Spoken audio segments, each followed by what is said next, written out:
Heaven Official's Blessing. Chapter 28. Audio source: wuxia-world-audiobook.com. Dallying Hualien. Nightfall in Sinner's Pit. Fu Yao furrowed his brows. Why does she keep apologizing to you? Did something happen? Sandling also raised a question, one that's much more specific. Kamo said the head priestess left for the Midlands after a clash between the two armies. Were you involved in that? After that reminder, and remembering what was written on the memorial, some things were coming back to Xie Lian, but only a small bit. It was to save me, said Ban Yu, who was still prostrating on the ground. Everyone turned to look at her and she mumbled. General Hua entered the fray to save me, and got flattened. Hearing her say, flatten, brought Xie Lian back, and he recalled the agony of being trampled by thousands, but with two others watching his reaction, he pulled himself back in a hurry, and said, not flat. Not too flat. Fu Yao didn't look so smug anymore, and said awkwardly, well, aren't you a saint? Xie Lian waved immediately. Oh no, it's not like that at all. He rubbed his temple and said, I don't remember exactly, but I think there might have been children playing, and I was going to take them away and escape. But we weren't fast enough and got caught between the two armies. If that's the case, Fu Yao said, how can you not remember something like that? Xie Lian looked at him solemnly. Do you not know how many hundreds of years old I am?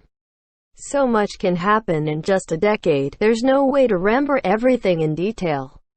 Besides, some things are best forgotten.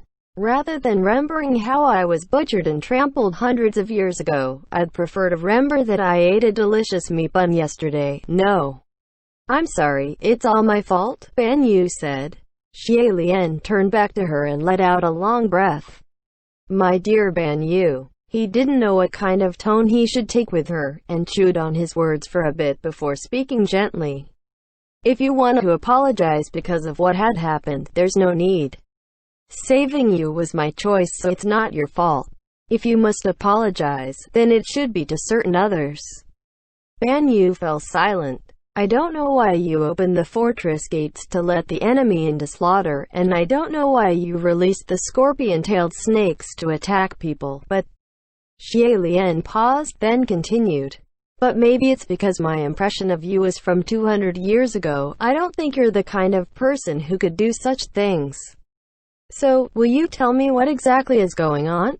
Hearing those words, Ban Yu kowtowed a few times before him and finally straightened up. Pearls of tears started rolling down her cheeks. Opening the gates was my fault, but General Hua, I didn't release the snakes on purpose. Xie Lian was taken aback. What? My powers have weakened, Ban Yu said. The snakes don't listen to me anymore.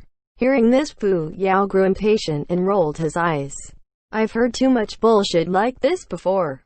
Who wouldn't say such things once they're captured? It won't do you any favors to say it was unintentional. Ban Yu wiped her face quickly, drying her tears. It's true, General Hua. I'm not lying. But the ones who got wounded crossing the pass were indeed attacked by scorpion-tailed snakes, so that's on me. You can apprehend me. Without hesitation, she extended both arms to be tied, gesturing surrender.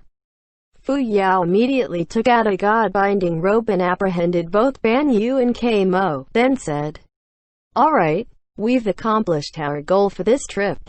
It's all finished now. But Xie Lian didn't think this was over yet, and lowered his head deep in thought. Next to him, San Lang spoke up. She had no reason to lie. Xie Lian nodded, agreeing with his opinion, and looked at Ban Yu. Can you control none of your snakes? Ban Yu shook her head. I can control them, and they'll obey most of the time. But there are times when they won't. I don't know why. After some thought, Xie Lian said, why don't you call them out and show us? Ban Yu stood and nodded. Soon, a wine-red scorpion-tailed snake slithered out from underneath the corpse, raised its head and curled itself above a pile of dead bodies, and soundlessly flicked its tongue to the group. Xie Lian was about to take a closer look at the snake but saw Ban Yu widen her eyes, face strange.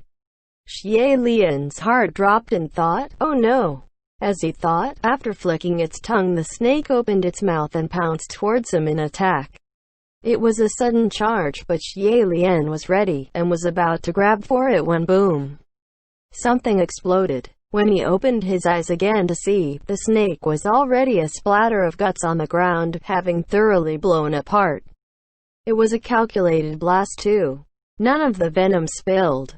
Xie Lian immediately remembered another instance where a snake died like this before they entered the Banyu ruins, but there was no need to say who did it at this point.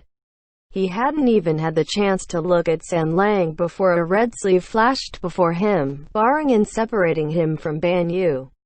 On the other side, Fu Yao also said coolly, "I knew she lied." Seeing the snake, Banyu's face turned pale, and desperately cried, "I didn't do it. I said there were some that don't obey, and that one was one of them."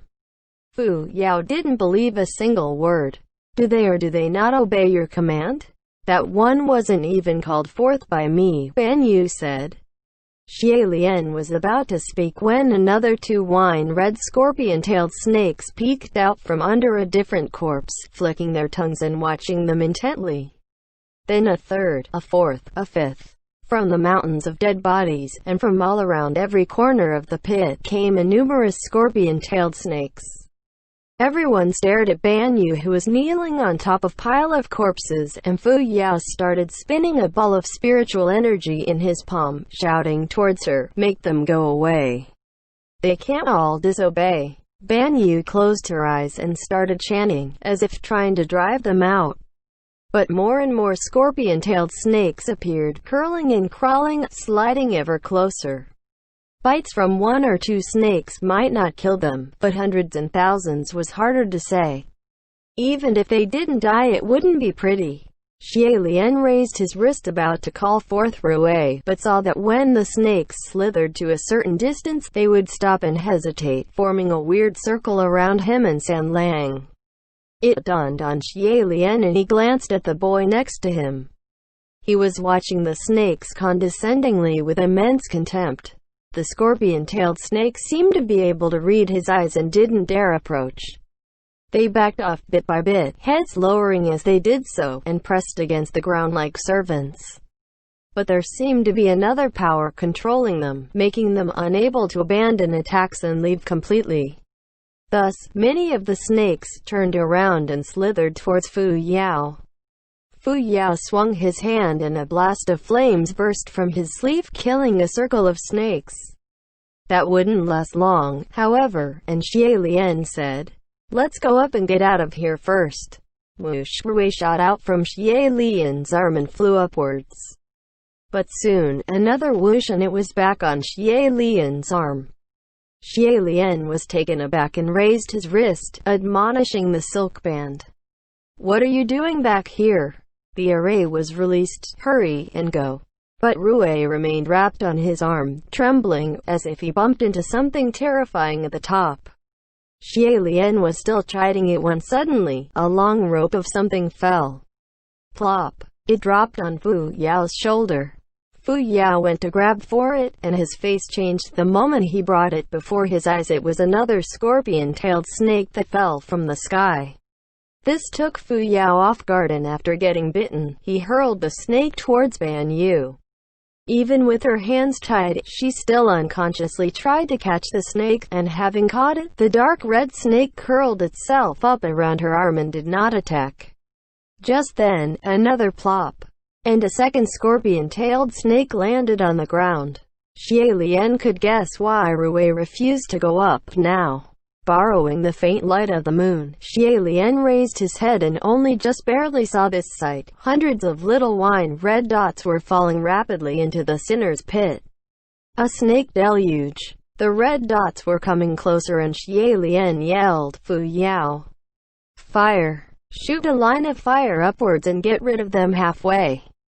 Fu Yao bit his palm to break skin, swung his hand, and a series of blood drops shot out, transforming into a curtain of fire, jetting upwards the pit.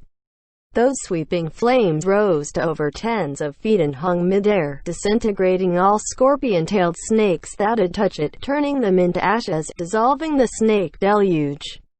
Temporarily safe, Xie Lian let out a breath of relief. That was good, Fu Yao. Thank goodness for you. Yet that spell consumed immense powers, and after one round, Fu Yao's face was pale. He turned around and ignited a ring of fire, dispelling the snakes on the ground, and shouted at Ban Yu.